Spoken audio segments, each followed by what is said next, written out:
ትውልዱ የአባቶችን ጥበብና ዕውቀት ተረድቶ ለቀጣይ ማስተላለፍ አለበት ሲሉ ጠቅላይ ሚኒስትር አብይ አህመድ ተናገሩ። ጠቅላይ ሚኒስትሩ የዳጋ እስጢፋኖስ ገዳምን ከጎርጎራ ፕሮጀክት ጋር በማስተባበር የአካባቢውን ታሪክና ቀደምት ጥበብ ለማስተዋወቅ እየተሰራ መሆኑን ገልጸዋል። ዶክተር አብይ አህመድ የዳጋ እስጢፋኖስ ገዳምን ጎብኝተዋል። አቢብ አለሜ ተጨማሪ አለው። ጠቅላይ ሚኒስትር ዶክተር አብይ አህመድ ቀደምቱን የዳጋ እስጢፋኖስ ገዳምና የጎንደር አብያተ መንግስታትን ጎብኝተዋል። ጠቅላይ ሚኒስትሩ በተለይ ከ700 ዓመታት በላይ የቆየውን የዳጋ እስጢፋኖስ ገዳምና ቅርሶችን ተዘዋውረው ተመልክተዋል። ቀደምት አባቶች የነበራቸው ታላቅነትና ገናናነት የሚያሳይ ስለመሆኑም ተናግረዋል። በዚያ ዘመን ቤተ መንግስት ቦታ ስፍራ መርጠው ትልቅ በሆነ መንገድ መገንባታቸው ብቻ ሳይሆን እነሱም ካለፉ በኋላ የዚያ ዘመን ትውልድ እነዛን አባቶች አጽማቸው ሳይፈርስ ለማቆየት አንዳንዶች እንዳያችሁት ጥፍራቸው ሁሉ ይታያል።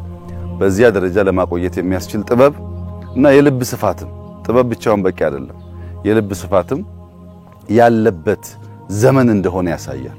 ወደ ኋላ ተመልሰን ታሪካችንን ስንመረምር አባቶች የአባቶቻቸውን የሀገራቸውን ታሪክ ለማቆየት ለማሸጋገር ያላቸውን ጉጉትና ፍላጎት እንዲሁም ታማኝነት ለሀገራቸውና ለእምነታቸው ያላቸውን ቀናይነት በደንብ የሚያሳይ በውስጡ ጥልቅ ዕውቀት እና ጥበብ ያለበትን ስብዕና ማየት ችለናል። ይሄ በጣም ብዙ ያስተምራል። ጠቅላይ ሚኒስትር ዶክተር አብይ አህመድ የታሪክና የእውነት መነሻችን ማወቅ በእጅጉ ተገቢ ነው ሲሉም መልእክት አስተላልፈዋል። የዳጋ እስጢፋኖስ ገዳም ሙዚየም እየለማ ስለመሆኑም ጠቅላይ ሚኒስትሩ በንግግራቸው አረጋግጠዋል። የአባቶችን ዕውቀትና ጥበብ ማወቅና ለቀጣይ ትውልድ ማሻገርም ተገቢ ነው ብለዋል ጠቅላይ ሚኒስትሩ በንግግራቸው። ይሄ ቦታ ብቻውን ለኢትዮጵያን ክብር ይገልጣል። የኢትዮጵያን የእምነት ልክ ያሳያል። ብዙ ሀብት ያመጣል። የሚንቁን እንዲያከብሩን የማያቁን እንዲያቁን ለብዙዎች ትምህርት መስጠት የሚችል በጣም ግዙፍ ነገር በውስጡ የያዘ ሲያዩት ያነሰ ይመስል በጣም ትልቅ ሀብት በእምቅነት የያዘ ቦታ ነው እና ሁለተኛው ማልማት ነው። ከዚያ በኋላ መጠቀም ያልኩት ነው የሚመጣው። ሶስተኛው በዚያ ታሪክ፣ በዚያ ጥበብ፣ በዚያ ዕውቀት፣ በዚያ የልብ ስፋት መጠቀም ያስፈልጋል፣ መማር ያስፈልጋል።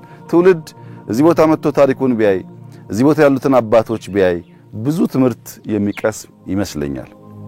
ካወቀን ካለማን ከተጠቀምን በኋላ ግን ማሸጋገር ደግሞ ይጠይቃል። ለትውልድ የሚልቅ የሚያልፍ መሆን አለበት። 700 ዓመት አቆይተዋል ባልተመቸ ሁኔታ አባቶች።